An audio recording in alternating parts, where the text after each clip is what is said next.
Alors, bonsoir à toutes et à tous. Merci d'être venus si nombreux, quoique virtuellement, à cette conférence de l'Institut des relations internationales et stratégiques, en dépit de la concurrence de l'euro. Mais pour ceux que ça intéresse, on mettra les résultats du match dans le chat. Cette visioconférence est consacrée ce soir à la géopolitique de l'Europe. C'est un thème qu'on va aborder avec nos intervenants sous deux aspects qui sont différents mais complémentaires. D'une part, l'idée, c'est de faire un petit bilan de l'action géopolitique de l'Europe, et tout particulièrement depuis en fait, le début des nouvelles mandatures à Bruxelles, à la fois de la Commission européenne et du Conseil européen, qui ont commencé à parler ouvertement d'Europe géopolitique. À la suite notamment de la commission de Jean-Claude Juncker, qui avait lui souhaité une commission européenne qui soit plus politique. On va essayer de regarder un peu ce que l'Union européenne ou l'Europe ont fait concrètement du point de vue géopolitique depuis, d'une part dans le domaine de la politique étrangère, d'autre part dans le domaine de la politique économique et commerciale, c'est ce qu'on appelle parfois la géoéconomie, et enfin dans le domaine de la défense. On a la chance d'avoir pour ce faire nos trois meilleurs spécialistes de la question à l'IRIS, que je remercie d'être là ce soir, Édouard Simon, Sylvie Matelli et Jean-Pierre Molny. Dans un deuxième temps, on va essayer de comprendre comment cette action tangible et concrète de l'Union européenne ou de l'Europe s'inscrit dans un projet un peu plus large. Ce projet un peu plus large, c'est quoi? Est-ce que c'est un projet de paix? Est-ce que c'est un projet de prospérité économique? Est-ce qu'il s'agit d'un projet proprement géopolitique, comme semble le suggérer l'ambition des institutions européennes aujourd'hui? Bon, il y a mille manières de caractériser ça. En relations internationales, par exemple, on a tendance à distinguer l'Europe comme puissance civile, comme puissance normative ou comme Europe puissance. Donc, ce n'est pas la seule manière de définir ces catégories, mais ce qui m'intéresse en fait ce soir, c'est d'essayer de comprendre, d'une part, si ce que fait l'Union européenne concrètement s'inscrit dans un récit à peu près cohérent, et si ces différents récits sont véritablement compatibles. Et enfin, d'essayer de comprendre s'ils sont pertinents aujourd'hui, et notamment au regard de l'émergence d'une génération de jeunes Européens pour qui finalement l'Europe comme projet de paix est un peu lointaine, pour qui l'Europe comme projet de paix, comme projet de prospérité économique n'est pas forcément l'alpha et l'oméga, puisque comment dire, la croissance économique par défaut n'est plus forcément quelque chose que l'on prend pour acquis. À partir du moment où on considère qu'il y a une limite à la croissance économique possible. Et enfin, l'Europe comme puissance géopolitique, quand on regarde quand on fait un peu les sondages, quand on regarde un peu la jeune génération, on s'aperçoit que la liberté de mouvement est quelque chose de fondamental. On s'aperçoit que l'obsession de la frontière, d'avoir par exemple la Grèce comme bouclier, comme frontière extérieure de l'Union européenne, n'est pas forcément au centre de leurs préoccupations. Donc voilà, l'idée, c'est d'essayer de débrouiller un petit peu tout ça, de voir si c'est encore pertinent aujourd'hui, si c'est compatible, et si ça résonne avec ce que l'Europe essaye de faire en pratique. Voilà, donc avant de passer la parole à Édouard Simon pour nous lancer, je me permets juste, si j'y arrive, de vous soumettre quelques planches qui sont susceptibles de nourrir le débat de ce soir, et que vous retrouverez dans le petit ouvrage qui est publié aux éditions Erol et qui s'intitule la géopolitique de l'Europe.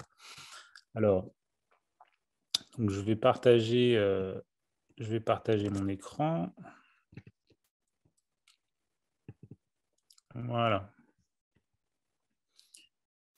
Donc, vous verrez une première planche. sur l'Europe, sur le récit de l'Europe comme projet de paix. Donc l'idée, c'était de remonter aux guerres de religion au XVIe et d'essayer de regarder, en fait, de retracer dans le temps quelles étaient les périodes de paix et les périodes de conflits interétatiques majeurs depuis le XVIe siècle, ce qui permet de remettre un peu en perspective le projet de paix européen. L'idée, c'est d'aller chercher quelques-uns des chiffres, notamment le nombre estimé de victimes des grands conflits sur le continent européen, ce qui n'est pas forcément évident parce que les données sont hyper approximatives, mais voilà, l'idée, c'est d'aller chercher en fait les, les, le nombre de victimes, le chiffre qui était le plus robuste, le plus solide du point de vue méthodologique. L'Europe de la paix, c'est aussi une Europe elle est liée à l'Europe des valeurs. C'est-à-dire l'Europe de la paix, elle reste intrinsèquement liée à l'idée de la démocratie, des droits de l'homme, des libertés fondamentales. Et une des planches que vous retrouverez permet en gros de retracer la chronologie de la superposition dans le temps des différents efforts de l'Europe et de l'Union européenne pour essayer de construire cette Europe des valeurs qui prend tout son sens, notamment aujourd'hui dans le cadre du débat entre la Commission européenne et la Hongrie et la Pologne concernant les entorses à l'état de droit et donc ce qu'on appelle le débat qui se concentre autour de l'activation de l'article 7 du traité sur l'Union européenne. Troisième planche sur l'Europe de la paix, c'est une infographie qui est issue des superbes cartes de Pascal Orsier qui travaille à l'ENS au laboratoire de géoconfluence sur en fait les différentes perceptions de la menace en Europe. C'est extrêmement frappant quand on voit d'une part finalement qu'on a l'impression que l'environnement régional européen est en fait perçu d'une part comme une menace et d'autre part est perçu de manière différente en fonction des différents États européens. C'est très frappant de voir comment ça se répartit du point de vue régional entre les États européens qui considèrent que Daesh est la menace numéro un pour leur sécurité, entre les États qui considèrent en gris que c'est la Russie, ou d'autres États qui considèrent que c'est les États-Unis, la Serbie, la Grèce dans des conflits locaux, voire l'Allemagne pour la Grèce. Je trouve cette manière de représenter la perception de la menace extrêmement parlante. L'idée, c'est qu'à partir de ce canevas, est-ce qu'il est toujours possible de penser l'Europe comme projet de paix? Sur l'Europe comme projet de prospérité économique, on a essayé de retracer, de regarder à horizon 2050 ce que serait le classement en termes de PIB à parité de pouvoir d'achat des différents acteurs économiques, avec toutes les limites que ça peut avoir. J'imagine que Sylvie y reviendra. Méthodologiquement, c'est un peu compliqué, mais on s'aperçoit que, à gros traits, l'Union européenne en fait sort des 3 puissances économiques majeures à horizon 2050, et on peut se poser la question de ce que ça veut dire pour les projets européens à horizon 20, 30 ou 40 ans. En termes de photographie, c'est-à-dire aujourd'hui, on s'aperçoit cependant que l'Union européenne, les États-Unis et la Chine, au niveau des échanges économiques, des importations et exportations, sont significativement au même niveau. C'est en termes absolus, pas forcément en termes relatifs. En termes de PIB par habitant, en termes de population, c'est très différent, mais en termes absolus, si on prend en compte les échanges économiques d'import-export, c'est relativement similaire. Et enfin, en gros, cette planche est très intéressante aussi parce qu'en fait, elle permet d'identifier les différents niveaux d'investissement direct chinois au sein des pays européens, à la fois leurs différences, leurs variétés, et en même temps de pointer du doigt finalement l'investissement chinois au niveau même des infrastructures les plus critiques. Voilà, ce qui ce qui permet de relativiser aussi cette idée de, ce qui permet de mettre en lumière notamment l'idée d'autonomie stratégique européenne du point de vue des infrastructures, du point de vue économique et du point de vue industriel. Vous y retrouverez aussi notamment des acquisitions symboliques du type les domaines viticoles ou le Club Med qui sont relativement intéressants. Enfin, dernièrement, sur l'Europe comme projet géopolitique, alors vous avez cette infographie-là qui est relativement connue, qui est utilisée par les institutions européennes assez régulièrement et qui en fait montre que le niveau de soutien européen à l'ambition de mener une politique étrangère autonome est à la fois assez élevée et en même temps assez linéaire, assez régulière dans le temps, que ce soit pour la politique étrangère commune ou la politique de défense commune, pour laquelle le niveau de soutien est encore plus élevé. Bien sûr, il faut ensuite aller mettre un peu les mains dans le cambouis pour essayer de comprendre ce que ça veut dire. Est-ce que tout le monde a la même conception de la politique étrangère commune ou de la politique de défense commune? Quand on regarde notamment au niveau des stratégies de sécurité des pays membres, on s'aperçoit que les cultures stratégiques sont relativement différentes et cette petite infographie cherche à les répartir en fonction de leurs différences de culture stratégique, de leur vision du monde. Est-ce qu'ils ont une vision du monde qui est un peu plus globale ou un peu plus locale?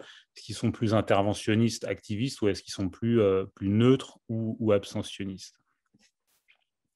Dernier point pour relativiser tout ça, quand on regarde les eurobaromètres, donc les sondages, ce qu'on a de plus solide aujourd'hui en termes de sondage, pour essayer de comprendre pas seulement quel est le niveau de soutien des Européens pour la politique étrangère ou de défense commune, mais comment ce soutien est hiérarchisé par rapport à d'autres priorités. Et c'est là qu'on s'aperçoit que finalement, la politique étrangère commune n'est pas une préoccupation absolument centrale des citoyens européens.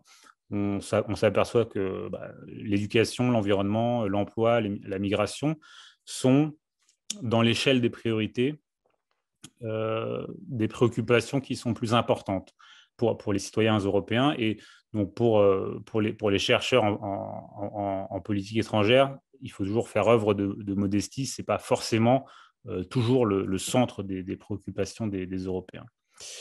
Voilà, donc sur ce, j'espère que ça peut amener quelques munitions pour le débat qu'on va avoir ce soir. Et Édouard, je te laisse éventuellement lancer les hostilités. Merci beaucoup, Olivier. Merci pour cette introduction. Et puis je pense qu'il faut que tu arrêtes ton partage d'écran.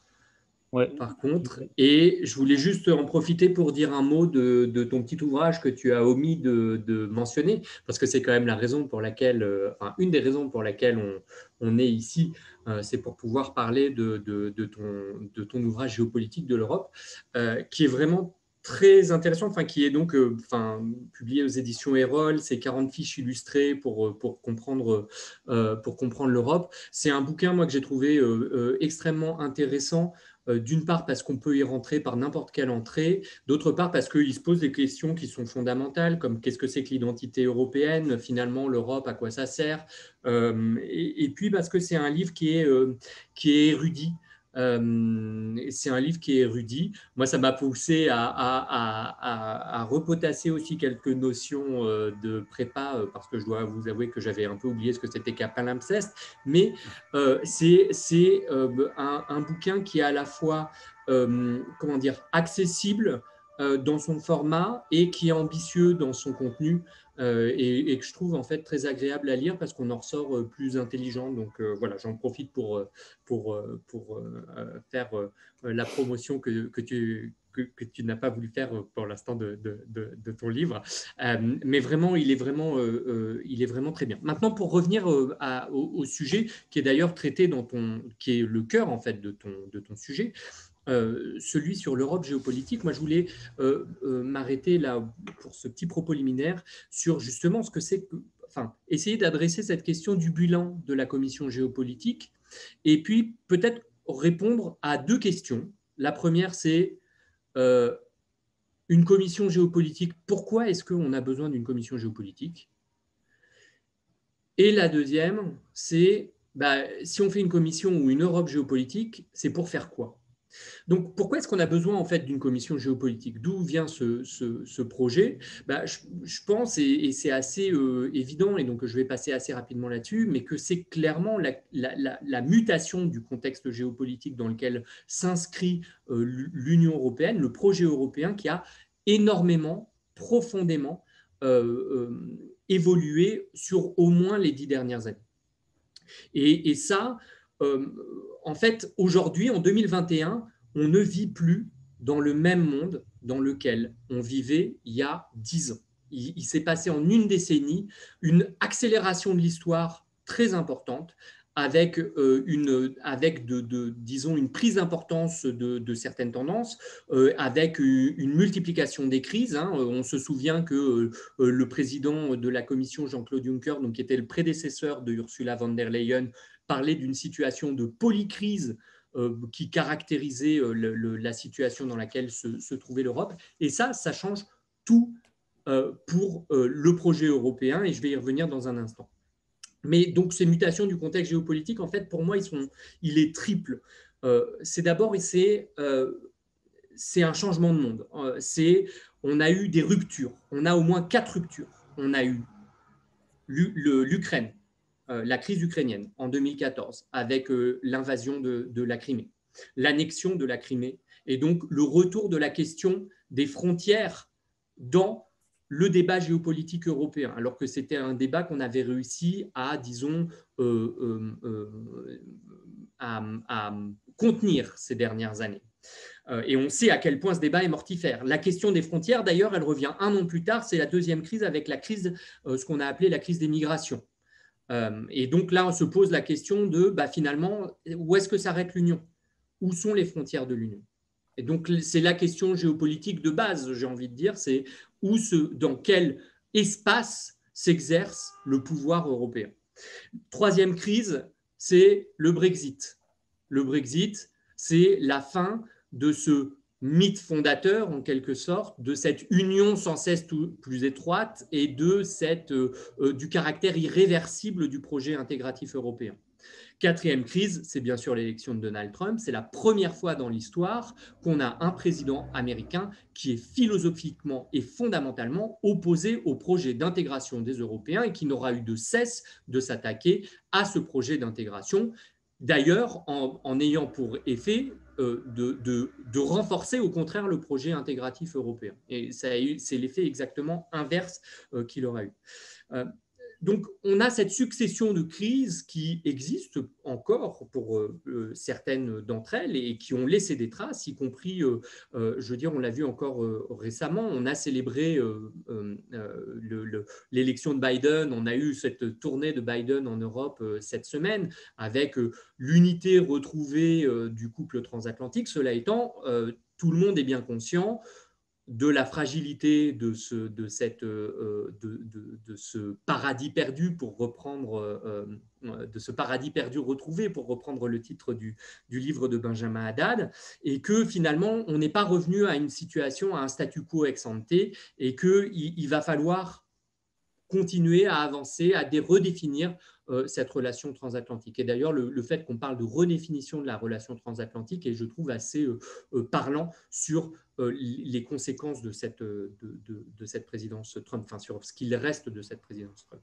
L'autre grande tendance, une grande tendance qui commence à structurer le monde, qui structure le monde et qui va s'amplifier la structuration du monde dans lequel évoluent les Européens, c'est la confrontation sino-américaine, c'est clair. Est-ce qu'on adhère à ce récit comme grand récit structurant du monde? C'est la question qui nous est posée, auquel il va falloir qu'on réponde, nous, Européens. Et l'autre grande tendance, c'est la multiplication des crises, mais aux frontières de l'Union européenne. Parce que vous regardiez sur le flanc Est, que vous regardiez sur le flanc Sud, on se voit se multiplier un certain nombre soit de crises directes, soit de crises en gestation.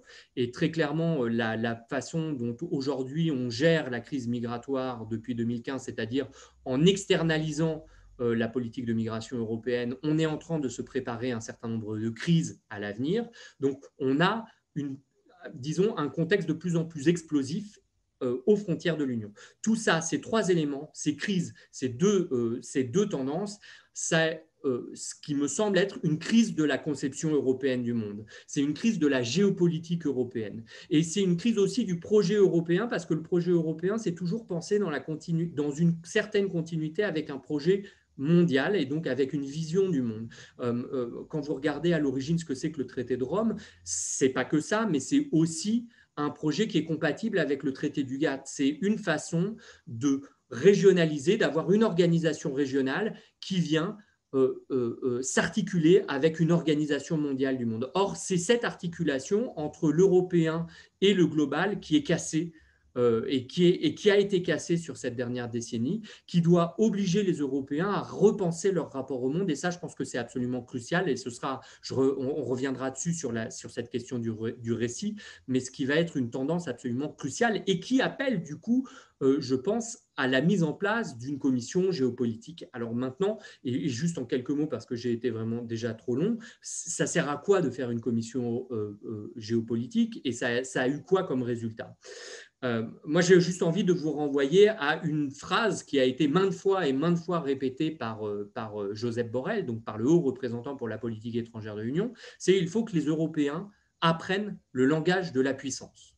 Je pense que c'est ça la principale tâche de cette commission, pas pour le mandat qui est en cours, mais pour les 2 ou 3 mandats qui ont lieu. Et ça ne s'adresse pas seulement aux institutions européennes, et d'ailleurs à Josep Borrell lui-même. Enfin, je veux dire, sa visite catastrophique en Russie a bien montré que lui-même ne maîtrisait pas totalement le langage de la puissance et que lui-même pouvait pécher par parfois une certaine naïveté ou une certaine impréparation. Il y aura d'autres erreurs comme ça.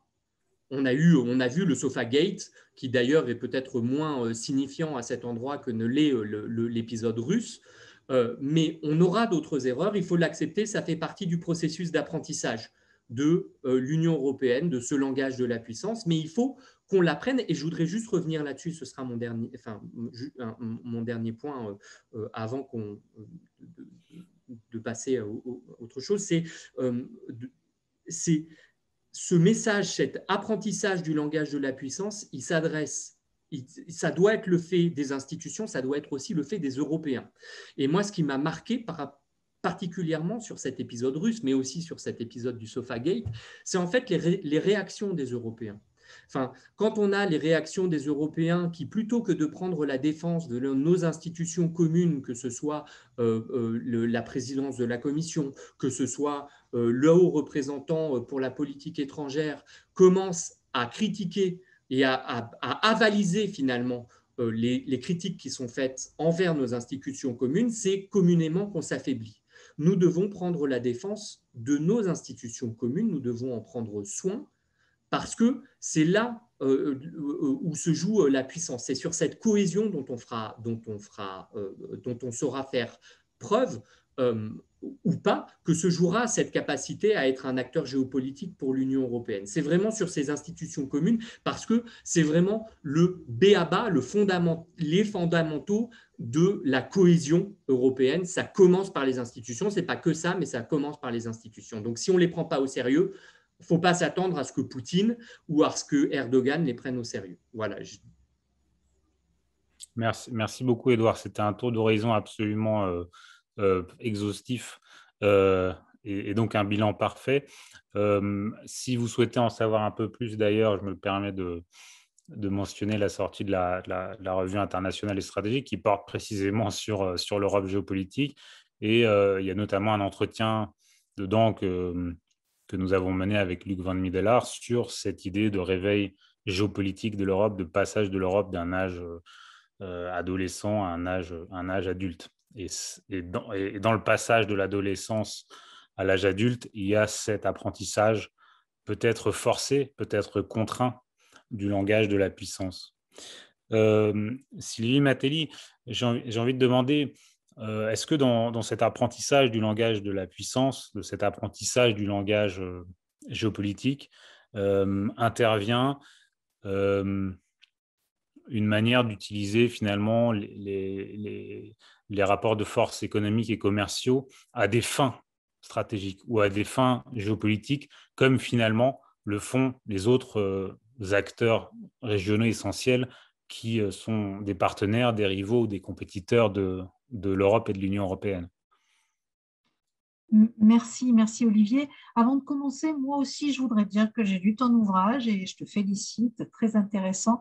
Je vais pas répéter ce qu'a dit Édouard, mais effectivement, c'est pour avoir rédigé le précédent ouvrage publié de la série, je peux vous dire que ce sont des ouvrages qui sont tout petits, mais qui sont extrêmement compliqués à rédiger parce que chaque chapitre demande beaucoup de recherche, de travail, de réflexion pour problématiser et pour qu'il y ait un intérêt aussi.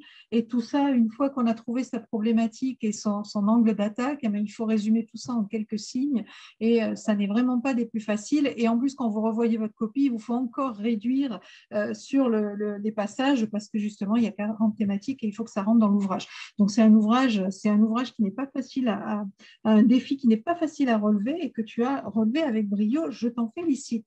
Alors, pour répondre à ta question et pour rebondir un petit peu sur ce que disait Édouard, moi, ce que je constate, c'est que effectivement, je vais répondre en deux phrases à ta question et puis je vais argumenter.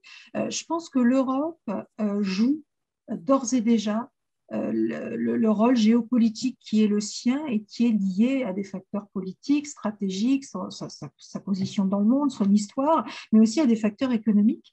C'est vrai que c'est un continent qui est en déclin, mais c'est un continent qui est en déclin parce que le reste du monde se développe. Et ça, c'est une très, très bonne nouvelle. Moi, j'ai toujours été extrêmement sceptique de cette théorie du déclin parce qu'au fond, quand le gâteau est plus gros, bah, même si votre part diminue, elle reste quand même plus importante que ce qu'elle n'était par le passé.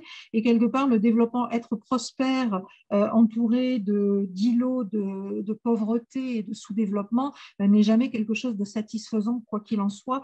Et je pense que penser un monde qui se développe et des pays qui sont peuplés d'1 milliard d'habitants qui deviennent économiquement plus importants que nous, bah, ça me semble être plutôt une bonne nouvelle. Même en parité de pouvoir d'achat d'ailleurs, et tant mieux pour ces populations. Et je pense que l'Europe a d'ailleurs tout à y gagner. Mais au-delà de ça, je crois que l'Europe est géopolitique, mais qu'elle ne l'assume pas comme telle. Et je vais illustrer mon propos d'ailleurs d'abord en revenant sur ce qu'a dit Édouard et en complétant ce qu'a dit Édouard sur la question des crises qui ont finalement émaillé toute l'histoire européenne depuis ses débuts. Alors, je ne vais pas revenir à l'origine du traité de Rome et autres, ce serait beaucoup trop long, mais peut-être sur deux, trois exemples de crises et de crises économiques en particulier. Et puis, je vais revenir sur un petit papier que je lisais, un petit paragraphe que je lisais hier et que je vous lirai aussi, qui a été produit par une agence américaine. Je vous en donne des détails dans quelques instants. Et je me disais que c'était très, très intéressant de voir que des institutions américaines pouvaient avoir une vision de l'Europe que nous n'osons même pas avoir nous-mêmes. Alors, sur les crises, pour résumer assez rapidement, je crois que, comme je le disais à l'instant, l'Europe, la construction européenne a toujours été ponctuée de crises. Et ce qui reste in fine de ces crises, c'est souvent le narratif qui a été fait sur ces crises par les détracteurs de l'Union européenne ou par des États ou des leaders politiques peu regardants et qui justifient toutes leurs erreurs en expliquant que c'est les institutions de l'Union européenne qui font mal leur boulot. Ça, c'est assez connu, c'est assez dit. Ce qui est assez étonnant, c'est que la réaction à ces crises, la résilience des Européens et des institutions européennes est quand même assez extraordinaire pour une institution aussi novatrice, aussi originale, entre des pays qui ont passé des siècles à se faire la guerre, et je crois que c'est une partie de la question que tu voulais poser dans un deuxième temps, en arriver à réagir ensemble aux crises comme on le fait, c'est quelque chose que je trouve beaucoup plus extraordinaire que les crises en elles-mêmes. Les crises, ça fait partie de la vie. Ça fait partie de l'histoire, ça fait partie de la géopolitique, et c'est le propre de la géopolitique, que ces crises n'aient jamais conduit à un nouveau conflit en Europe, mais qu'au contraire, elles aient année après année, crise après crise, amplifié l'intégration européenne. C'est quelque chose qui, quand on regardera ça dans 2 ou 3 siècles, alors on ne sera plus là pour le voir, paraîtra très probablement assez original à l'échelle de l'histoire de notre humanité. Je cite par exemple exemple, hein, je vais commencer sur des sujets que je connais bien. Rappelez-vous la spéculation qu'il y avait sur les monnaies au début des années 80, et de cette spéculation, on a tiré l'euro. Rappelez-vous aussi la crise de l'euro en 2009-2010, et de cette crise de l'euro en 2009-2010, on a véritablement construit une banque centrale européenne qui assume une politique monétaire adéquate malgré des traités qui étaient quand même extrêmement restrictifs. Le whatever it takes de Draghi a quand même précédé de quelques années le quoi qu'il en coûte d'Emmanuel Macron, et a eu des conséquences et un impact et des enjeux au moins aussi importants que ce qui s'est passé pendant la crise du Covid. Rappelez-vous le Brexit, tu en parlais, Édouard.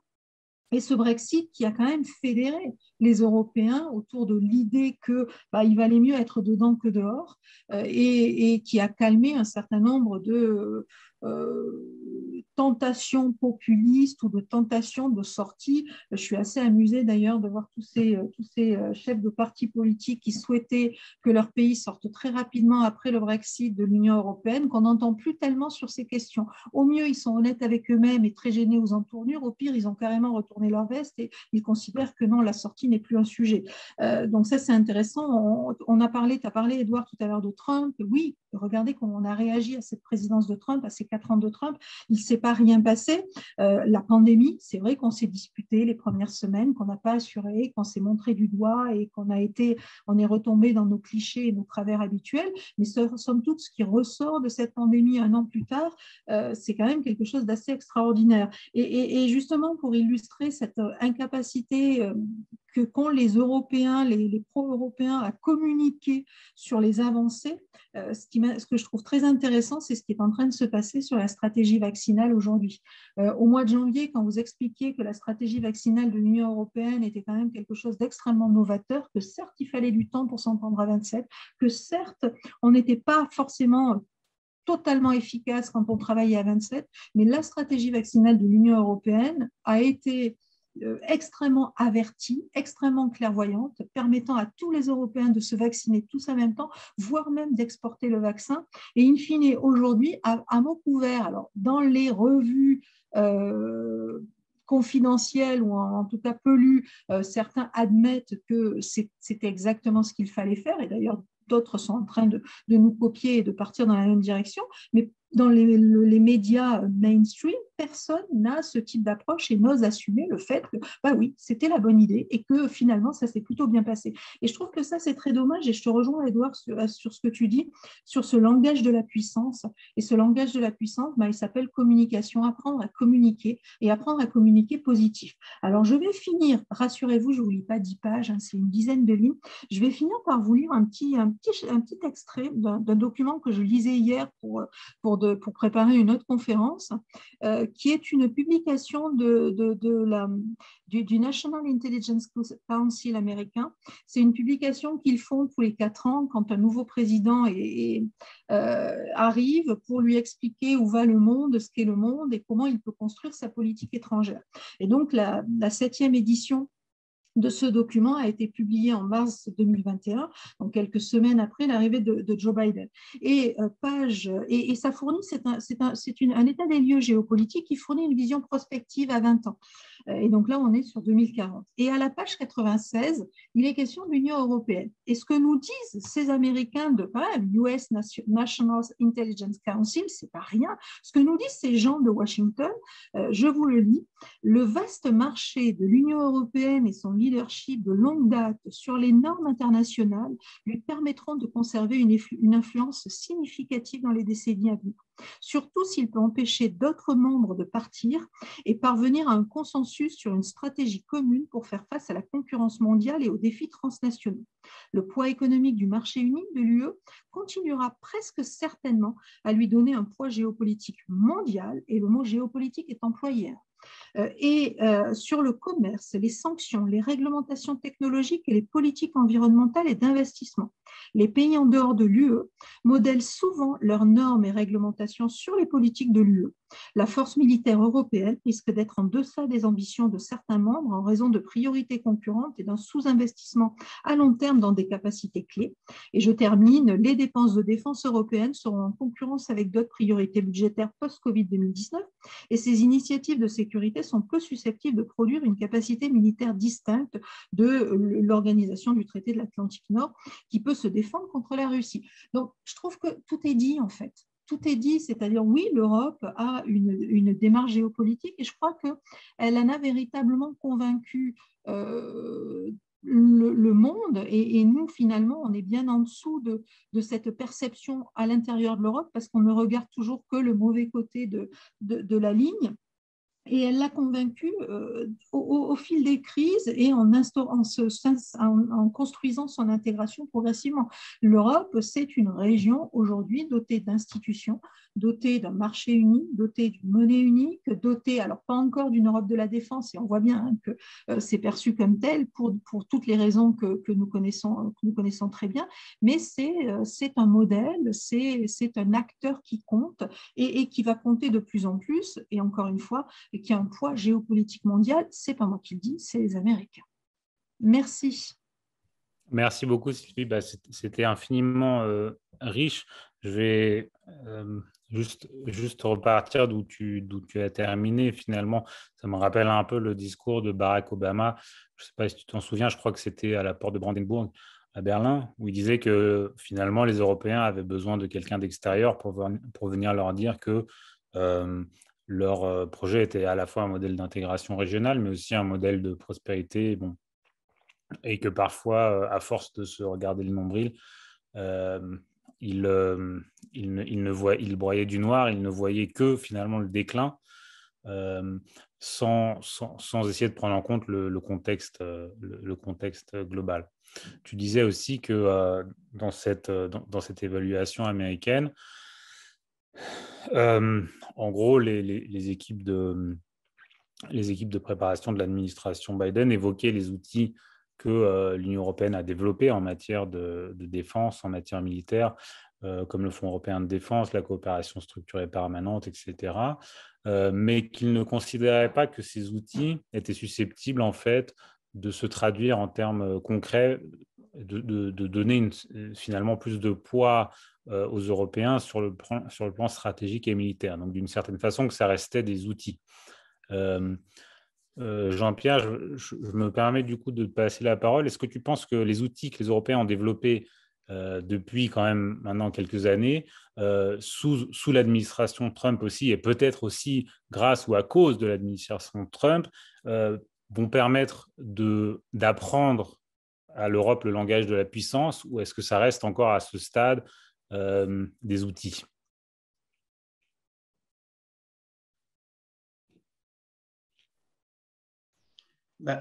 Avant toute chose, je vais faire comme mes collègues, c'est-à-dire te féliciter pour ton ouvrage.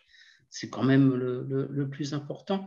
Il a une vertu, je pense, très intéressante parce qu'on est sur comment dire, un sujet qui est quand même, je pense, mal connu du public, mal connu de l'opinion publique et qui a une importance énorme dans nos politiques aujourd'hui. Et donc, comprendre avec des fiches qui sont simples, pédagogiques, et qui traitent, j'ai envie de dire, tous les questionnements qu'on peut avoir sur l'Union européenne, je pense que c'est une œuvre particulièrement utile.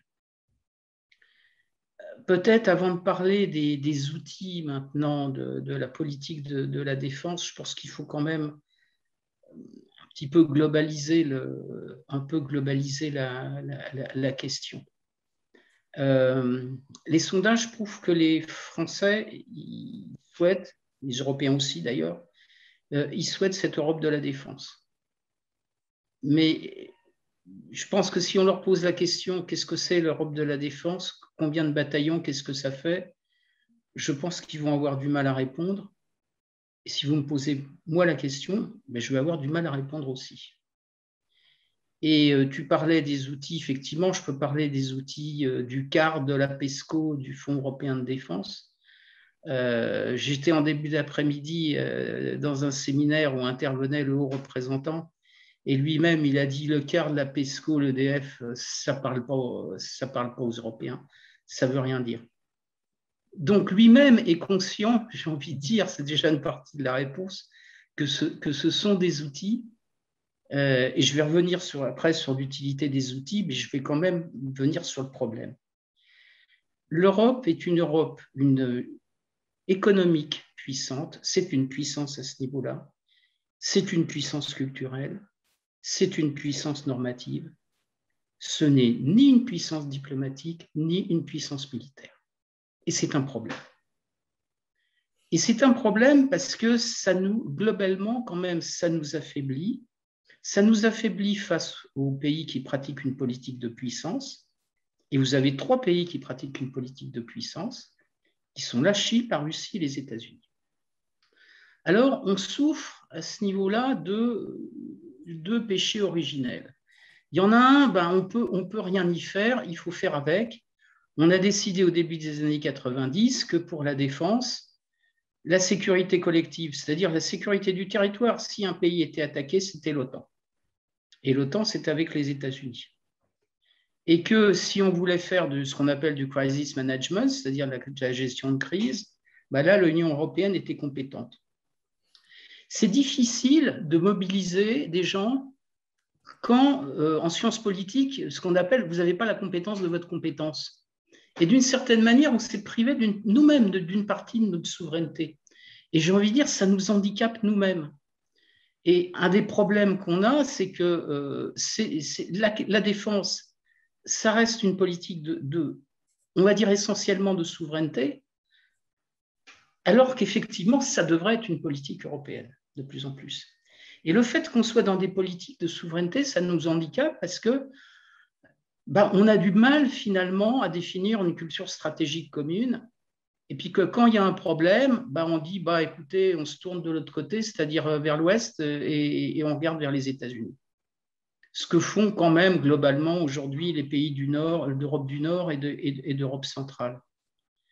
Et donc ça, c'est quand même vraiment une difficulté. Je veux dire, le fait qu'on soit incapable de dire un mot sur toutes les crises du Proche et du Moyen-Orient, c'est quand même une faiblesse majeure. C'est quand même notre voisinage. Et ça, tant qu'on n'aura pas une parole européenne, on ne pèsera pas. Parce que la parole française ne pèse plus. La parole allemande se développe, mais elle n'est peut-être pas exactement la même que la parole française. Et puis les Britanniques, qui sont sortis de l'Union européenne, mais même eux aussi avaient perdu de la puissance. Et je pense que dans leur splendide isolement de Global Britain, ils vont perdre encore plus de puissance. Et il faut que les Français soient convaincus, je pense que c'est le message qu'il faut faire passer, que la puissance, elle passera par l'Union européenne. La France peut aider à ce que cette puissance passe par l'Union européenne, mais la France ne peut pas être la puissance européenne. Ça, c'est une question majeure, et c'est un discours d'ailleurs qu'il faut tenir par rapport à nos partenaires. Alors vous allez me dire que finalement, dans cette présentation qui est plutôt, on va dire, optimiste, j'ai un discours qui est un peu, je ne veux pas dire pessimiste, mais qui quand même soulève quelques problèmes. Alors, c'est vrai que c'est là que les outils dont tu parles, Olivier, ça, effectivement, c'est quelque chose de positif. Alors, c'est vrai que c'est des outils. C'est vrai que c'est des outils qui, déjà dans un premier temps, vont nous permettre de développer des capacités militaires, parce qu'on est quand même très faible, et notamment très faible, tout simplement par rapport aux Américains. Et encore une fois, la question n'est pas d'être aussi puissant que les Américains. Je veux dire, on s'en moque de ça. Mais la question, c'est que quand il y a un dialogue avec les Américains, on soit capable de peser, de dire un mot. Quand on était en Afghanistan, qui avait 50 000, grosso modo, je grossis le trait, 50 000 Européens et 100 000 Américains, on pouvait, et donc 4 000 Français, vous pouviez toujours lever le doigt par rapport aux Américains pour dire il faut faire ça, ils ne vous écoutaient pas. La réalité, c'est ça. Et que donc, effectivement, si on ne s'organise pas un peu plus collectivement, on ne pesera pas vis-à-vis de notre partenaire américain ou vis-à-vis de la Chine, de la Russie. Si vous regardez quand même une chose sur laquelle je pense Macron a quand même soulevé le problème, c'est on est en train de reprendre les négociations, des discussions sur le désarmement. Je ne sais pas ce qui va sortir d'ailleurs du dialogue ce soir avec Poutine sur la sécurité en Europe. Mais ça se déroule entre les Russes et les Américains. Les Européens sont absents. C'est leur sécurité qui est en jeu dans les négociations de désarmement. On ne peut pas continuer comme ça. Et c'est d'ailleurs ce qu'a dit Macron sur ce sujet. Effectivement, on ne peut pas continuer comme ça. Alors après, je dirais qu'il y a des maladresses, mais des maladresses qui peuvent se comprendre. Quand on commence à parler d'armée européenne, on sait très bien qu'il n'y a pas d'armée européenne. On sait très bien que dans 50 ans, il n'y aura pas d'armée européenne. Mais c'est vrai que l'armée européenne, je suis très pessimiste, il peut y en avoir une. Non, mais ce que je veux dire, c'est que l'armée européenne, c'est un moyen de mobiliser les gens. Parce que le CARD, l'EDF et la PESCO, enfin l'EDF, c'est le Fonds européen de défense, en fait, European Defence Fund, vous voyez où est-ce qu'on en est. Bon, non, ça ne veut rien dire pour les gens. Alors que si on leur dit armée européenne, oui, effectivement, là, ça veut dire quelque chose pour l'opinion publique. Donc, je pense qu'on est quand même dans une période favorable. Il y a une vraie prise de conscience. Mais je pense que peut-être que paradoxalement, c'est sans doute en contournant les difficultés, et je pense que la question de défense est au fond plus une difficulté qu'autre chose parfois, c'est peut-être en contournant les difficultés qu'on y arrivera. Si vous regardez tout le discours aujourd'hui de la Commission européenne sur les technologies de rupture, les développements technologiques, etc., c'est là que réside effectivement le futur de la puissance européenne, dans ses capacités au niveau technologique. Et en plus, on en trouvera le bénéfice au niveau de la défense. Mais je pense que ça, c'est extrêmement important. Moi, la dernière chose que je voulais dire, c'est que si je regarde globalement qui tire la charrue aujourd'hui sur l'Europe de la défense, c'est le communautaire. Et on en revient à ce qu'on disait tout à l'heure. Qu'est-ce qui est puissant aujourd'hui? C'est ce qui a été constitué au niveau communautaire, c'est-à-dire c'est le marché unique. Et c'est ce qui a fait que, comme disait Sylvie, quand les Britanniques sont sortis, on avait peur que les Européens se divisent. Non, personne ne s'est divisé. Les Polonais, tous les pays d'Europe du Nord, ils ont marché d'un seul homme derrière Barnier. Parce que qu'est-ce qu'ils défendaient? Ils défendaient la prospérité retrouvée dans leur pays grâce au marché unique. Et donc, l'Europe est restée unie à ce niveau-là. Et c'est donc ça qu'il faut essayer d'obtenir sur les questions diplomatiques et sur les questions de défense. Mais si on continue, si ce pied continue à nous manquer, je pense que ça nous posera un problème. Merci beaucoup, Jean-Pierre. Si je peux rebondir là-dessus, je voudrais juste te demander comment est-ce qu'on arrive à faire la quadrature du cercle. Parce que d'un côté, on a besoin quand même d'ambition pour créer un appel d'air. On a besoin d'un récit, on a besoin d'un projet. Sinon, on en reste au plus petit dénominateur commun et ça ne fonctionne pas. L'Europe ne peut pas fonctionner. Elle n'est pas bâtie pour fonctionner en fonction du plus petit dénominateur commun. Et en même temps, si on envoie des messages, si on fait de la communication, si on parle d'Europe géopolitique, si on parle d'armée européenne, on est très vite démenti par les faits. Et Édouard évoquait ce qui s'est passé à Ankara, ce qui s'est passé à Moscou. On pourrait aussi évoquer ce qui s'est passé avec la Commission européenne en Ukraine ou ce qui s'est passé avec la Commission européenne en Irlande du Nord, où en gros, quand on a activé l'article 16 du protocole nord-irlandais, sans véritablement se demander quelles en seraient les conséquences politiques ou géopolitiques, ce qui revient aujourd'hui à donner le bâton pour nous faire battre, puisque Boris Johnson au G7 a beau jeu de dire moi aussi je vais activer l'article 16 du protocole. Donc on manque un peu quand même là dans les faits concrètement de capacité d'imagination, de capacité de prospective, mais aussi de capacité à traduire ces ambitions dans les faits. Alors, comment est-ce qu'on arrive à faire la quadrature du cercle? Comment est-ce qu'on arrive à mobiliser les gens, mobiliser les volontés tout en, comme disent en bon français, comme disent les institutions européennes, manage expectations, tout en faisant en sorte, faire en sorte que les attentes ne soient pas trop élevées et finalement que ce qui arrive aux citoyens européens ne soit pas uniquement une sorte de récit un peu désabusé de on pense qu'on a une armée européenne, mais en fait, dans les faits, on n'a pas grand-chose. Déjà, la première chose qu'il faut voir, mais ça, c'est aussi la question d'éducation de l'opinion publique, c'est que tout ça, c'est des projets de long terme. Le traité de Rome, c'est 1957, donc ça a 63 ans. C'est un an de plus que moi, le traité de Rome. Donc, commence à se faire bien vieux, quoi. Et donc, non, mais ce que je veux dire, c'est qu'il faut vraiment avoir le sens de l'histoire. Et le sens de l'histoire, c'est se projeter sur le long terme. Un des problèmes qu'on a, tu parles de communication, moi je veux bien, mais un des problèmes qu'on a de communication, et y compris de nos dirigeants, c'est qu'ils sont souvent dans l'élection qui vient. Et ça, c'est pas facile parce qu'il faudrait justement avoir un discours de long terme. Et je trouve que parfois nos dirigeants n'ont pas ce discours de long terme. Honnêtement, on ne peut pas avoir le grand soir de l'Union européenne du jour au lendemain. C'est impossible.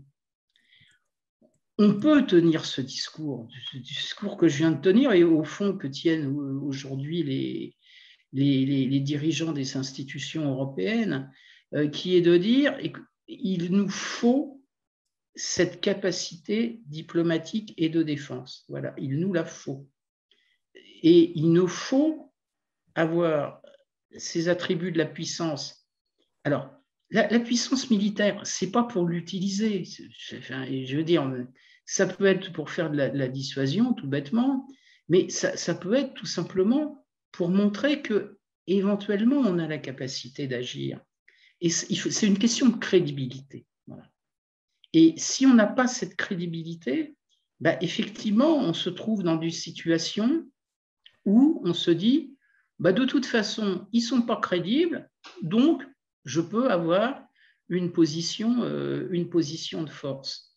La question russe est extrêmement intéressante. Qu'est-ce qui s'est passé avec la Crimée? Avec la Crimée, la Commission européenne a négocié un arrangement économique avec l'Ukraine. Et ça, c'est une politique de puissance extraordinaire, puisque ça a provoqué la réaction de la Russie qui se dit « je perds de mon orbite un État ». Voilà. Mais au moment où la Russie agit de manière, on va dire, quasi militaire avec l'annexion de la Crimée, là, effectivement, on n'a pas la crédibilité militaire pour agir. Et puis, faut être honnête, ne faut pas attendre que les États-Unis viennent nous aider, parce qu'on est quand même sur les marges de l'Europe et personne, en réalité, ne sera prêt à agir pour défendre ces pays-là. Ça, faut quand même être un peu raisonnable. Mais il y a vraiment une question de crédibilité. Et c'est tout ça, en fait, qu'il faut obtenir. L'autonomie stratégique, c'est pas une question militaire en tant que telle. Ça l'est pour le crisis management parce qu'il faut au moins assurer les missions de gestion de crise. On ne va pas faire toujours appel aux Américains, c'est ce qui s'est passé. Il ne faut pas oublier que la politique de sécurité et de défense commune est née de notre impuissance dans les Balkans. Et en plus, c'est lié avec les Britanniques, puisque c'est le sommet de Saint-Malo. Mais parce qu'on n'avait pas été capable de régler le problème et qu'on a dû faire appel aux Américains. Et d'une certaine manière, on a été un peu ridicule sur cette affaire.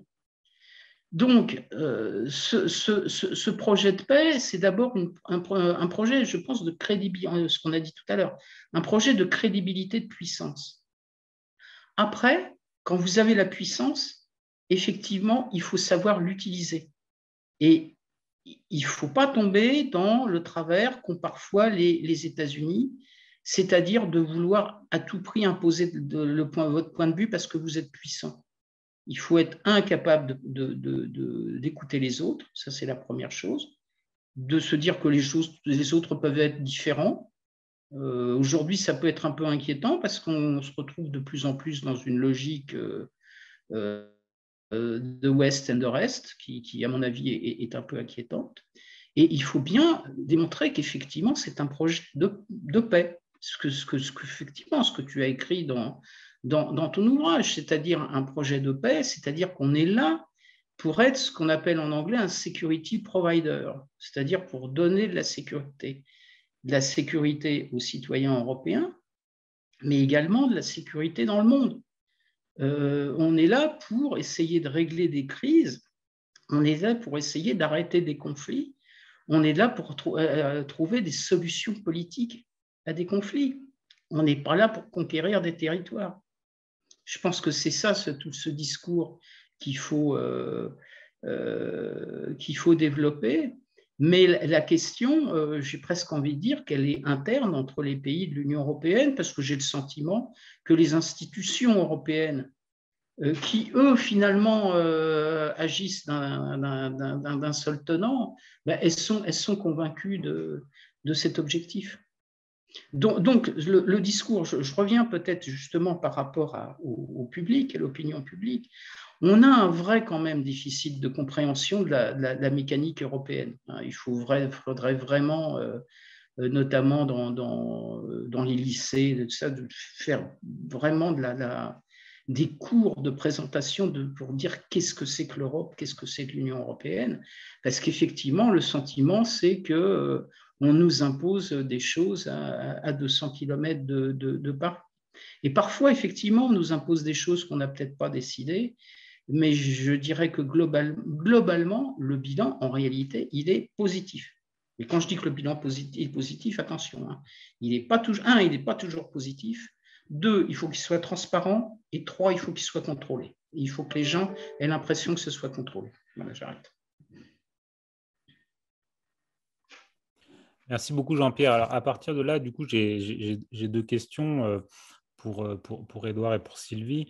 Du coup, effectivement, si on passe un peu de temps dans les lycées, on s'aperçoit que la jeune génération, disons, est très préoccupée par exemple, la question des valeurs, des droits, par exemple, la justice sociale, les droits LGBT, etc., par la question écologique. Elle est très préoccupée par la question de la liberté de mouvement. Et donc, finalement, elle ne voit pas très bien tous ces enjeux stratégiques. Alors, comment est-ce qu'on arrive à réconcilier l'idée d'une Europe géopolitique avec une jeunesse européenne pour qui, finalement, c'est peut-être pas une priorité. Et deuxième question, comment est-ce qu'on arrive à rendre cohérents tous ces différents récits, tous ces différents narratifs? Qu'est-ce qui arrive à décrire le mieux l'Europe telle qu'elle est aujourd'hui? Est-ce que c'est l'Europe géopolitique? Est-ce que c'est l'Europe comme, disons, promotrice d'un multilatéralisme efficace, comme on disait à l'époque en 2003? Est-ce que c'est l'Europe comme soutien d'une gouvernance, de la gouvernance multilatérale mondiale? Est-ce que c'est une Europe qui protège? Donc l'Europe qui protège ses citoyens, et en protégeant ses citoyens, elle se protège elle-même, elle protège ses propres institutions. Est-ce que c'est une Europe de la prospérité avec certaines des limites qu'on a déjà mentionnées, parce que si on rentre dans un monde où la prospérité, la croissance économique a une limite, comment est-ce qu'on arrive à parler aux citoyens européens d'une Europe prospère? Est-ce que c'est une puissance verte? Est-ce que c'est une puissance civile? Est-ce que c'est une puissance civile verte? Voilà, donc il y a toute une série comme ça de narratifs qu'on emploie au niveau des élites, au niveau des élites politiques ou au niveau de la communication, mais qui ne résonnent pas forcément dans la vie quotidienne des Européens. Or, moi, il me semble que quand même, il faut accepter un postulat fondamental qui est qu'il y a très peu de choses qui sont importantes dans le quotidien des citoyens européens qui n'ont pas une dimension extérieure.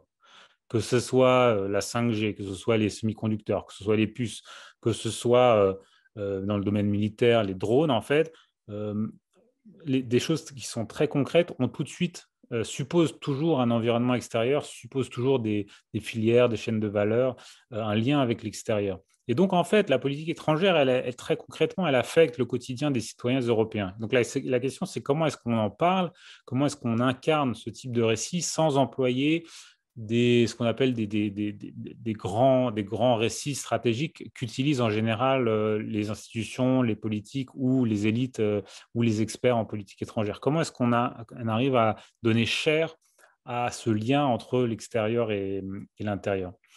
Voilà, donc ça fait beaucoup de questions qui viennent aussi de l'intervention de Jean-Pierre et de vos deux interventions préalables.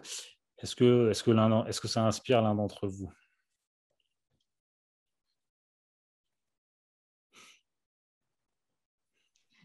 Non, mais en 2 mots, pour à la fois répondre à ta question et réagir sur ce que tu viens de dire, et je ne suis pas sûre d'ailleurs que ce soit une réponse à ta question, je pense que tu as dit l'essentiel, c'est-à-dire il faut expliquer.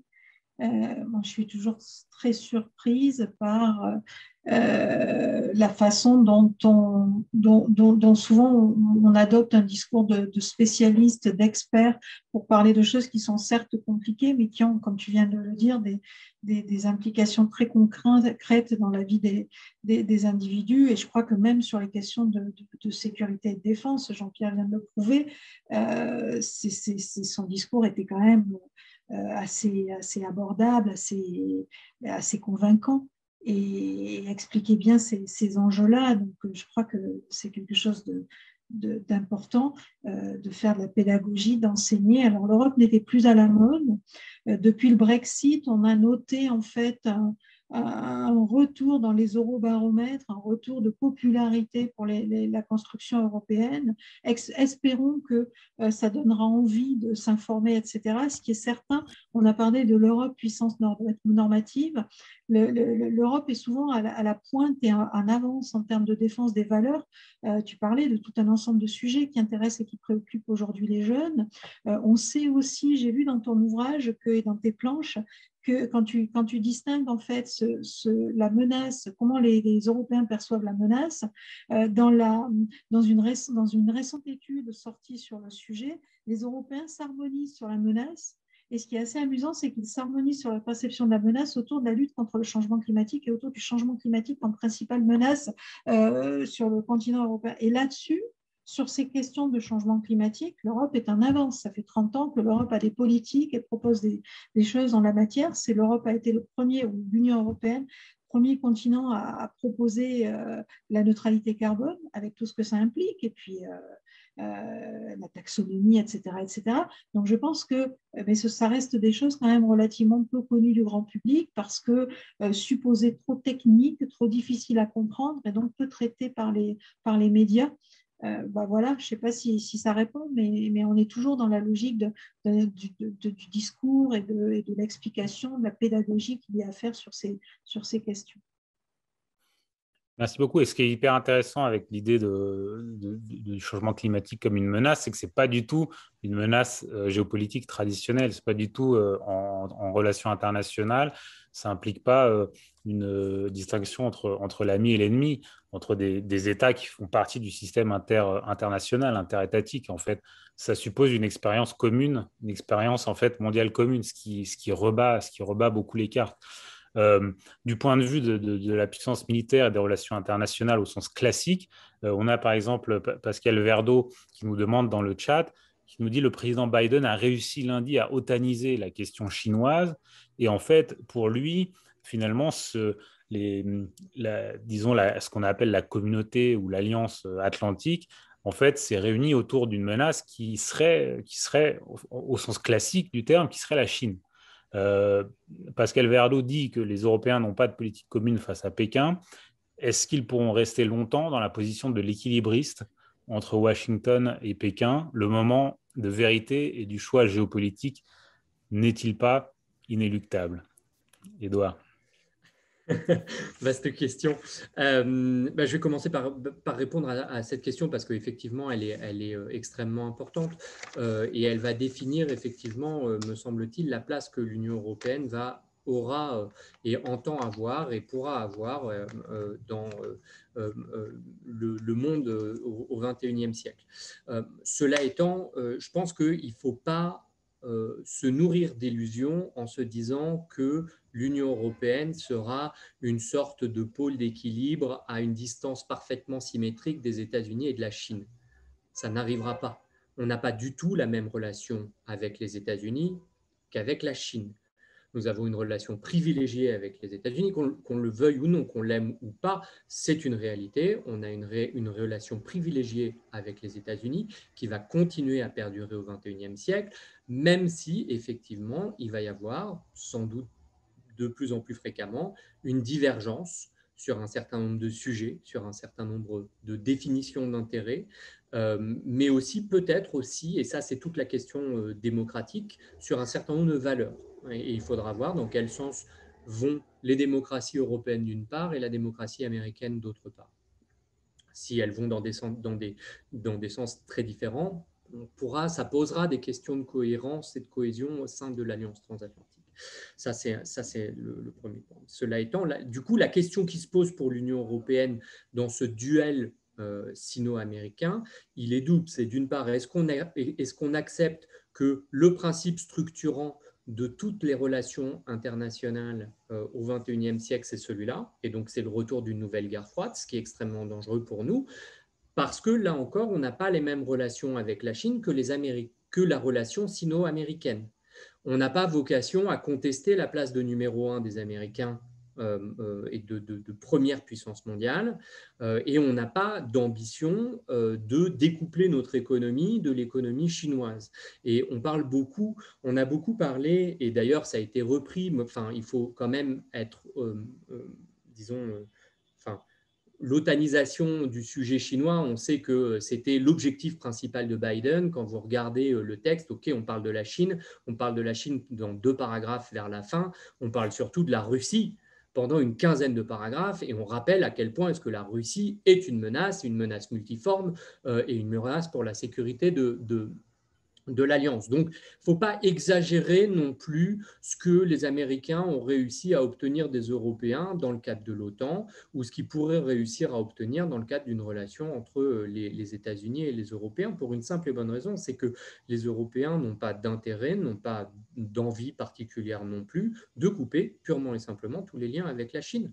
Et ils ne voient pas pourquoi est-ce qu'ils auraient à le faire. Peut-être qu'on se retrouvera piégé sur un certain nombre de sujets, sur des questions de contrôle des exportations, sur un certain nombre de sujets techniques. Ça, c'est sûr qu'il y aura des zones de friction, et ce sera dans la gestion de ces zones de friction qu'on va pouvoir déterminer à quel point est-ce que l'Union européenne arrive à déterminer elle-même une politique chinoise et donc à diverger dans quelle mesure de la politique chinoise américaine. Et je pense que ce sera ça le bon étalon de mesure. Mais il ne faut pas s'attendre à ce que l'Union européenne soit le centre, le barycentre entre les États-Unis d'une part et la Chine de l'autre part. Ça n'a pas de sens au vu de l'histoire des relations transatlantiques.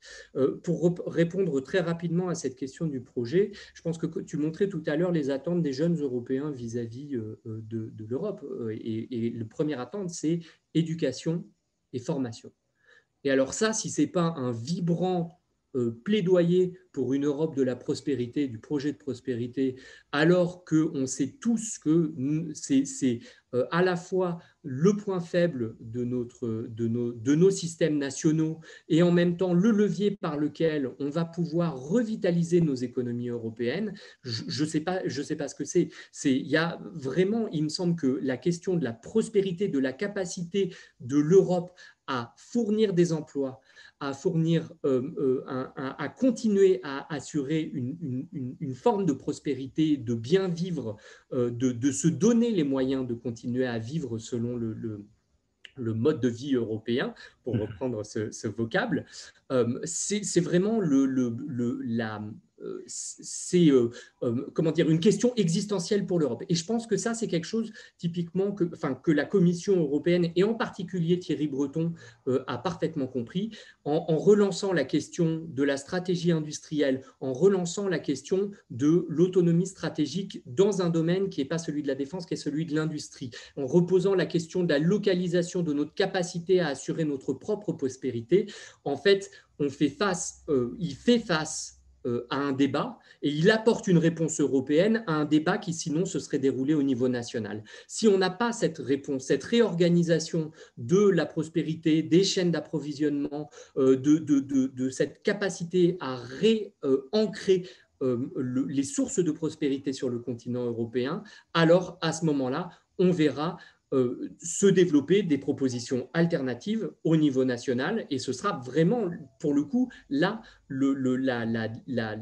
l'échec du projet européen, qui est au départ un projet de prospérité et donc de paix, parce que le projet de paix, c'est parce qu'on arrive collectivement à être prospère, et donc il faut remettre la question de la convergence des économies européennes au centre du jeu, parce que c'est pas on ne doit pas s'appauvrir les uns les autres ou s'enrichir les uns par rapport aux autres, mais s'enrichir collectivement et partager les fruits de cette croissance européenne. C'est ces interdépendances complexes entre nous qui sont les conditions sine qua non de la paix sur le moyen long terme au sein de l'Europe. Merci Edouard, du coup tu permets vraiment de renouer tous les différents fils de la discussion, c'est passionnant. Mais néanmoins, pour stimuler un peu le débat, je vais me faire l'avocat du diable et si en gros on considère qu'après la crise des années 30 et après la Deuxième Guerre mondiale, en fait l'Europe a essayé de résoudre la crise par la croissance, par la relance, est-ce que finalement ce n'est pas ça qui nous a emmenés dans le mur aujourd'hui du point de vue écologique? Mais je laisse ça de côté. Il y a beaucoup à dire là-dessus. Je voudrais prendre quelques questions, notamment Achillia qui parlait du langage de la puissance que tu disais que l'Europe doit apprendre et qui demande à quoi ça pourrait ressembler de la part de l'Union européenne dans la mer Égée, dans le conflit entre la Grèce et la Turquie. Je voudrais aussi faire état de la question de notre collègue Frédéric Moreau. Qui nous dit la presse a fait état de la création au sein de l'OTAN d'un fonds pour les technologies émergentes et de rupture. Jean-Pierre en parlait, qui serait donc concurrent du Fonds européen de défense. Il serait aussi question d'un accord administratif entre les États-Unis et l'Agence européenne de défense, qui est une des grandes institutions intergouvernementales européennes qui est consacrée aux questions de défense. Et enfin, l'OTAN a décidé d'augmenter les dépenses collectives. Est-ce que vous avez une appréciation sur ces nouveaux développements? Est-ce que ça veut dire finalement pour la souveraineté européenne?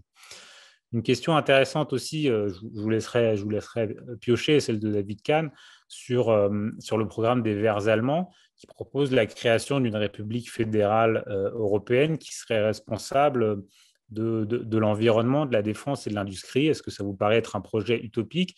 Est-ce que ça vous paraît prompt à créer plus de défiance que de confiance, ou est-ce que en fait finalement il faut une sorte de saut quantique, sinon le mode de gouvernance intergouvernementale ne fonctionnera pas. Voilà, j'en reste là pour l'instant. Je vais essayer de prendre une ou deux autres questions, mais on en a pas mal, donc j'essaierai d'en passer le plus possible. Peut-être Jean-Pierre sur la question de Frédéric Moreau. Oui, sur la question de Frédéric Moreau, j'ai bien vu les questions. D'ailleurs, je réponds à une question que tu n'as pas citée sur l'apprentissage des questions européennes au lycée. Et j'ai envie de dire oui, mais à culpa, effectivement. J'ai un de mes fils qui est professeur d'histoire en lycée, et c'est vrai que maintenant qu'il y a des cours de géopolitique en lycée, c'est des questions qui sont abordées. Je dirais que c'est plus finalement les générations intermédiaires qui ont peut-être des lacunes sur le sujet. Donc je corrige ce que j'ai dit. Sur Frédéric Moreau, effectivement, moi, quand j'ai regardé un petit peu les décisions, enfin ce qui figure dans le communiqué de l'OTAN. Je reprends peut-être la question du communiqué de l'OTAN en général. J'ai l'impression que, grosso modo, les Européens se sont battus sur la question chinoise, qu'ils ont obtenu effectivement qu'il y ait que 2 paragraphes, que c'est relativement modéré, etc. Le reste, j'ai l'impression qu'on a laissé un peu filer. Je vais dire quelque chose qui n'a pas de rapport avec la question de Frédéric, mais je me suis amusé à regarder le communiqué de l'OTAN et puis le communiqué le lendemain, la déclaration Union européenne-OTAN. Dans le communiqué de l'OTAN, il est dit que sur les questions de défense et de sécurité, l'OTAN est la seule institution qui dialogue avec les États, qui dialogue sur ces questions-là dans un cadre transatlantique.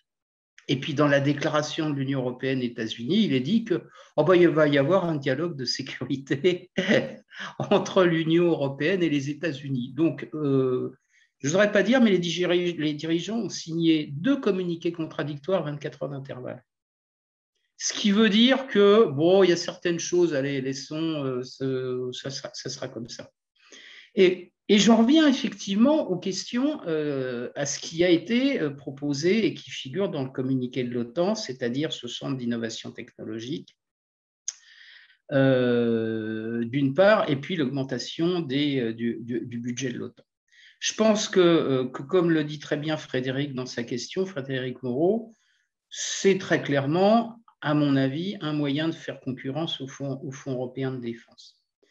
Sachant que les États-Unis ont essayé depuis 3 ans de faire modifier le règlement européen, que là, on est dans le communautaire et que le règlement n'a pas bougé, et que donc, il fallait trouver un moyen de contourner la difficulté. Donc, ils ont essayé de passer par l'OTAN et par Stoltenberg. Bon, moi, j'ai envie de dire, on va voir. Mais je suis un peu on verra. Mais il y a quand même beaucoup d'initiatives de l'OTAN qui ont été prises depuis 20 ans et qui n'ont rien donné derrière. Notamment les initiatives capacitaires au début des années 2000 ou Smart Defense en 2012. Donc, on verra. Je ne pense pas que justement l'OTAN a la capacité tout simplement bureaucratique à monter quelque chose d'extrêmement bien construit et verrouillé comme là la Commission européenne. Et ça va être sa faiblesse à ce niveau-là. Mais il est clair que ça fait concurrence. L'arrangement avec l'Agence européenne de défense, si vous regardez les arrangements qui sont signés par l'Agence européenne de défense avec l'Ukraine, la Norvège, la Serbie, me semble-t-il, bon, franchement, je pense que ça ne coûte rien. Ça ne coûte rien. Je ne pense pas que ça aura des effets négatifs sur la construction européenne. Quant à l'augmentation du budget de l'OTAN, pourquoi faire? C'est vrai que la vraie question, c'est pourquoi on va augmenter le budget de l'OTAN? Quand on vous demande dans n'importe quel pays d'augmenter le budget de la culture, de la défense, n'importe quoi, vous avez en face des actions qui doivent être financées. Là, on vous dit, vous augmentez le budget, et qu'est-ce qu'on va se financer? On verra après. Donc ça, c'est effectivement problématique. Mais là aussi, on verra au prochain sommet de l'OTAN. Pour l'instant, il n'y a rien de précis en face. Voilà. Mais c'est clair que si vous voulez, quand on parle de relations UE-OTAN et d'éviter les duplications, parfois on se dit, mais on a toujours…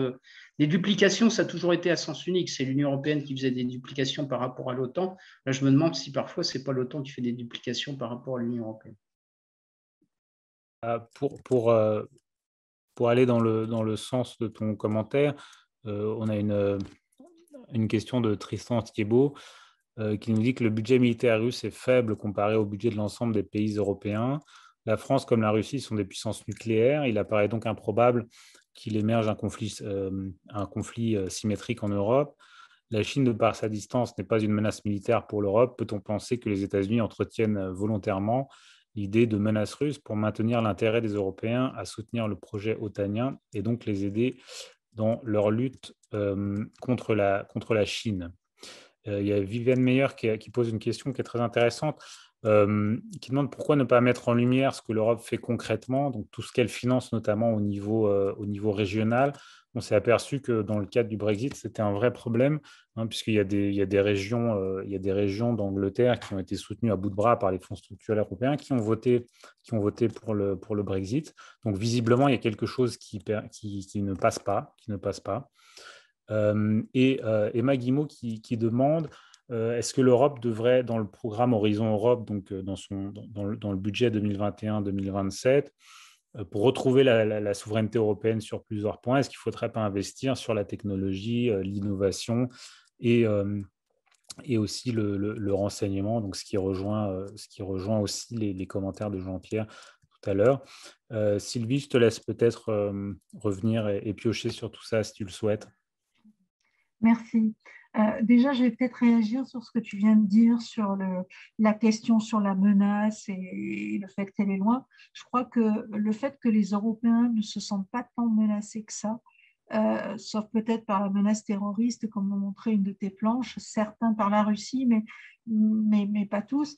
C'est probablement l'un des succès de la construction européenne, au fond, parce que même si elle n'a pas réussi à construire une Europe de la défense ou une armée européenne, quel que soit le mot que vous employez, ça a quand même assuré la paix et la stabilité, voire la prospérité de tout un continent. Rappelez-vous ce que nous étions à la signature du traité de Rome, et puis au fur et à mesure des intégrations des pays, que ce soit les pays du Sud, que ce soit les pays d'Europe centrale ou orientale. Donc ça, c'était ma réaction. Alors encore une fois, il ne faut pas être naïf non plus. C'est pas parce qu'on se sent en sécurité, probablement d'ailleurs sous un parapluie en partie au moins transatlantique, si ce n'est tout ou partie transatlantique, qu'il faut abandonner notre défense et ne pas avancer sur ces thématiques.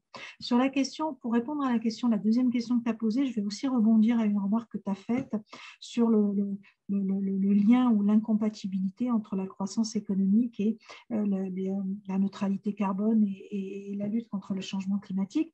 En fait, c'est tout le défi. C'est tout le défi aujourd'hui que d'arriver à trouver une trajectoire qui soit capable d'assurer, alors sauf si on est un partisan de la décroissance, mais petite parenthèse, pour ce qui est de la décroissance, je vous rappelle que le PIB par habitant au niveau mondial est de $6 000. Donc ça fait un petit peu loin, très très loin même, je dirais, de notre niveau de vie.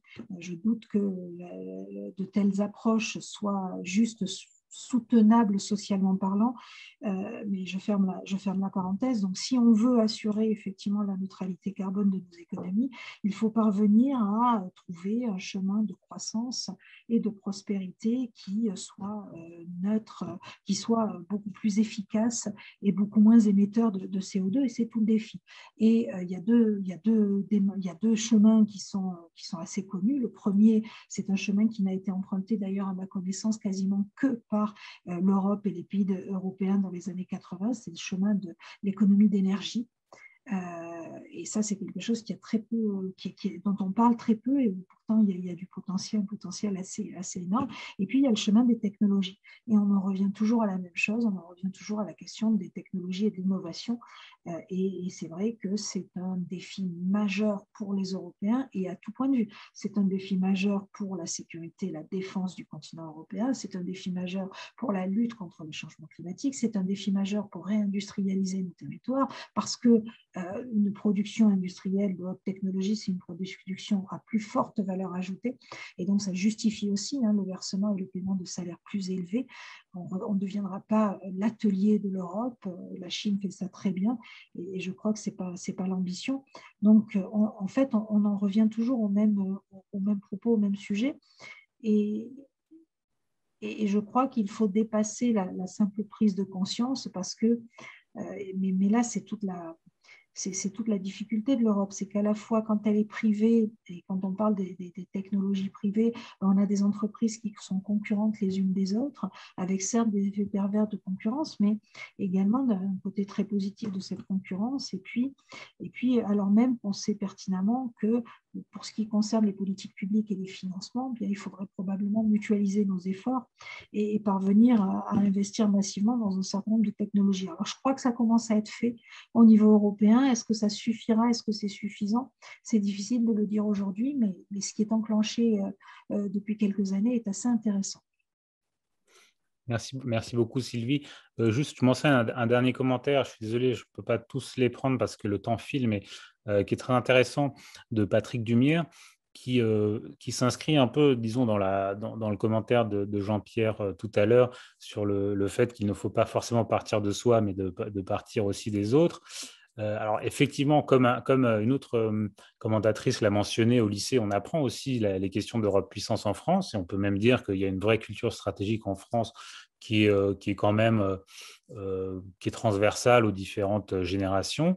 Et Patrick Dumire nous dit, mais n'est-ce pas la doctrine française finalement, la dissuasion, l'interventionnisme extérieur, l'industrie d'armement qui est souveraine, qui est finalement le point le plus problématique pour nouer une vision européenne acceptable, notamment avec nos partenaires allemands et nos partenaires nordiques qui acceptent, eux, les États-Unis en dernier ressort. Donc finalement, est-ce que le problème n'est pas finalement dans la culture stratégique française? Bon, c'est une vaste question. Ce que je voudrais faire, c'est juste faire un dernier tour de table, mais très rapide.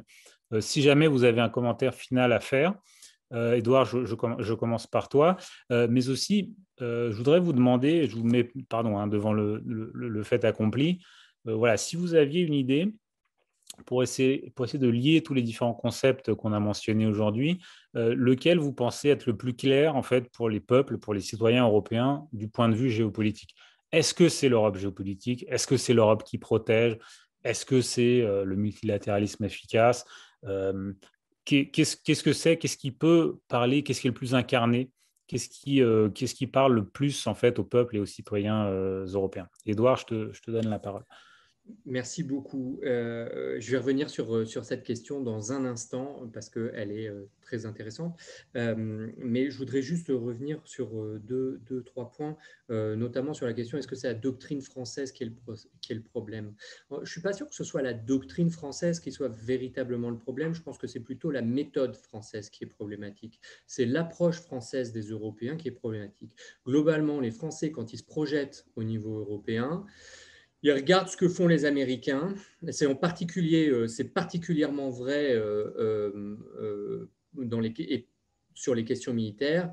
Il regarde ce que font les Américains dans l'OTAN et il se dit mais si les Américains peuvent le faire dans l'OTAN, moi je peux bien le faire au niveau européen. Et donc les Français passent leur temps à dire à leurs camarades européens mais vous ne vous en faites pas, les Américains vont partir, mais on va prendre leur place.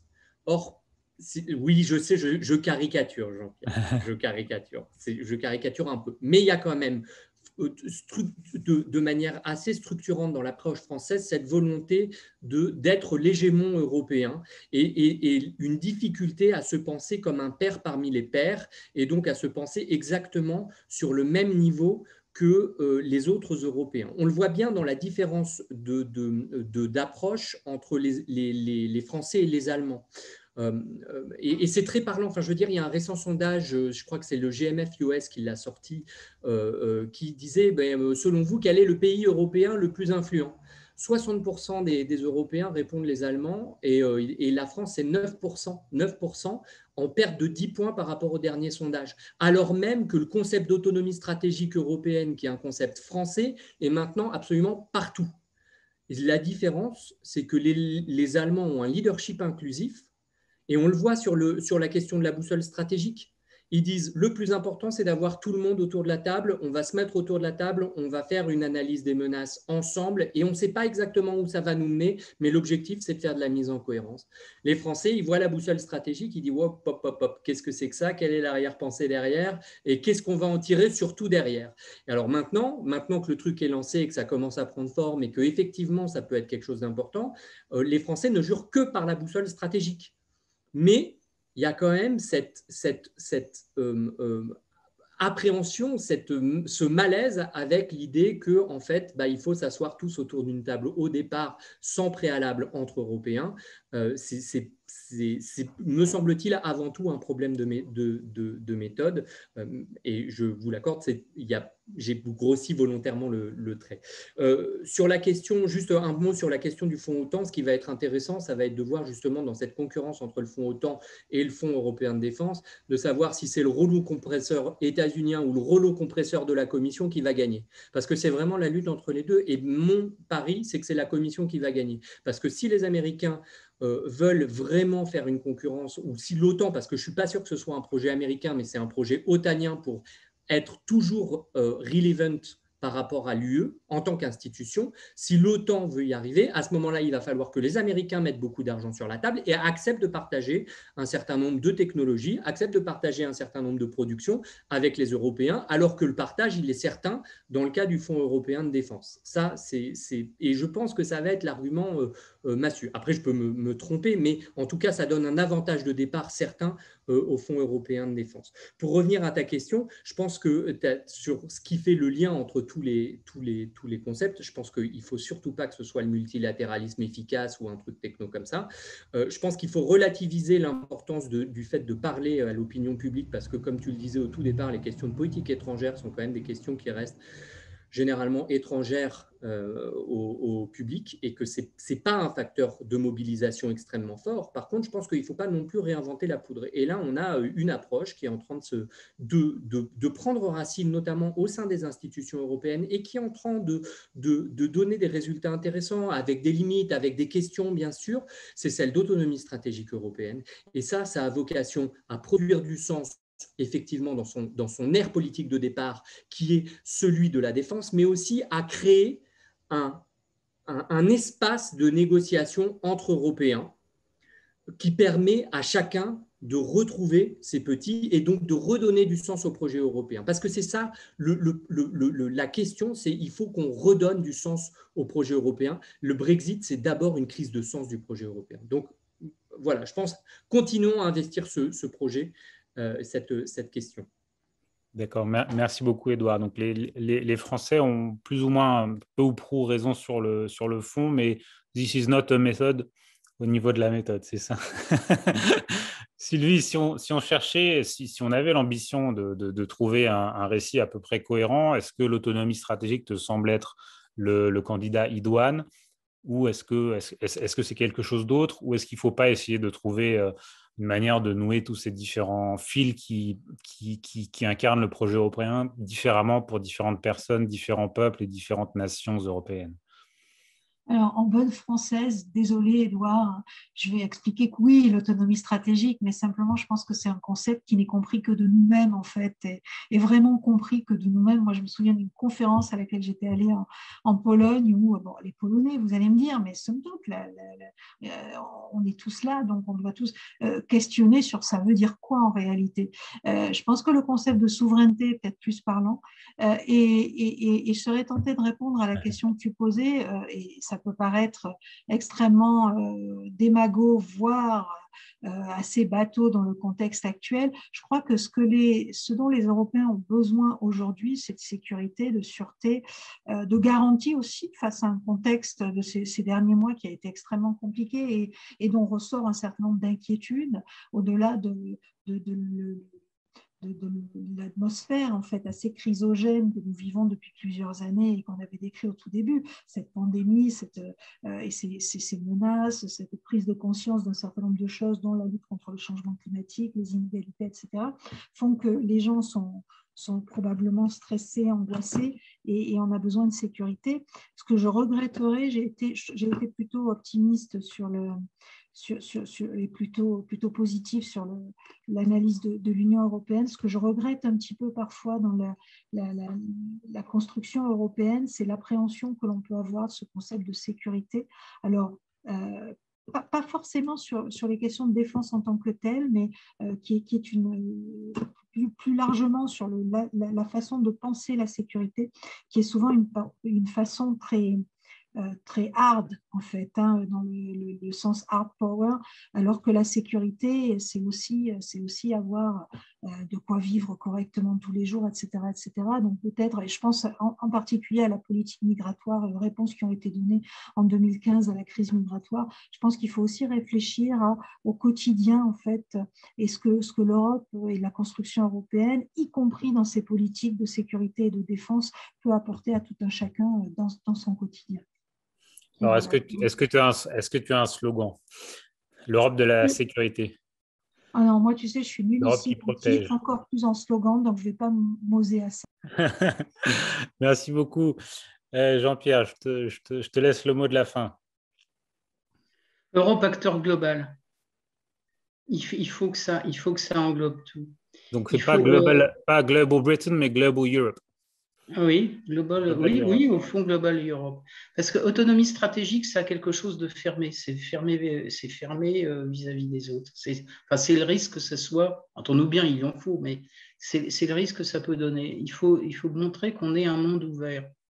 On est quand même dans un monde qui est en train de se fermer, entre la Chine, la Russie et l'Ouest. Il faut pas qu'on reste dans ce qui peut être un piège. de se refermer dans l'Ouest. Il faut qu'on montre qu'on est ouvert à tout le monde, y compris d'ailleurs à nos potentiels ennemis, si je puis dire. Ce qui ne veut pas dire naturellement qu'on ne va pas les dissuader, qu'on ne va pas s'en méfier. Hein. Je reviens par rapport à la Russie. Je pense que si on est polonais ou dans les pays baltes, on a quand même quelques inquiétudes. Et il faut bien voir que la véritable menace, ce ne sera pas une menace avec des armes conventionnelles ou nucléaires. Hein. C'est toutes les questions cyber, c'est toutes les questions de guerre hybride, c'est toute l'utilisation des réseaux sociaux, de la désinformation. Ça va passer par là, la future guerre. Elle est en train de passer par là. C'est ça et quoi il faut faire attention. Donc je pense que Europe acteur global, c'est le bon. Ça peut être le bon slogan. Sur la France, je ne pense pas qu'on est hégémonique, mais en revanche, je pense qu'on est maladroit. Ça, oui, on est parfois maladroit. C'est vrai que bien souvent on a raison, mais franchement, il faut quand même. Enfin, le but, c'est de convaincre dans la vie. Et pour être convaincre, comme l'a dit, je suis tout à fait d'accord avec Édouard, tout ce qu'il a dit après, pour convaincre, il faut être inclusif. On ne peut pas convaincre en étant exclusif. Merci infiniment, Jean-Pierre. Donc, sur ce, Europe globale, j'aime bien parce qu'en plus, la notion de global, ça rappelle la notion d'histoire globale, c'est-à-dire d'essayer de comprendre l'histoire, pas uniquement d'un point de vue eurocentré ou occidentalo-centré, pardon, mais de partir de l'autre avant de venir à soi. Donc moi, je suis convaincu. Moi, je vote pour ton concept. Je voulais vous remercier tous les trois. Moi, j'ai trouvé que c'était un vrai débat de fond, à la fois sur le plan empirique et sur le plan, disons, un peu plus conceptuel. Je trouve moi, j'ai beaucoup appris. Je trouve qu'on a quand même réussi à faire la navette entre les deux. C'est des vraies questions. C'est pas des questions rhétoriques, c'est des vraies questions qu'on se pose, qu'on prend à bras-le-corps dans notre travail au quotidien. Donc voilà, en tout cas pour moi c'était hyper utile. J'espère que c'est pour vous aussi, et j'espère que c'était utile pour le public, pour le public également, que je remercie de sa présence et de sa fidélité jusqu'au bout. On n'a pas évoqué la question sur la Turquie. C'est malheureux parce que la Turquie, moi, je ne sais pas exactement quel est le résultat final du match, mais la Turquie était en train de jouer. Donc la question sur la mer Égée sera pour une autre fois. Merci infiniment à tous.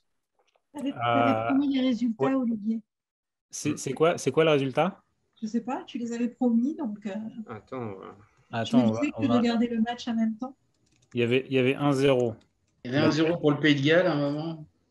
Là, on est à 2-0 pour le Pays de Galles. Aïe, aïe, aïe.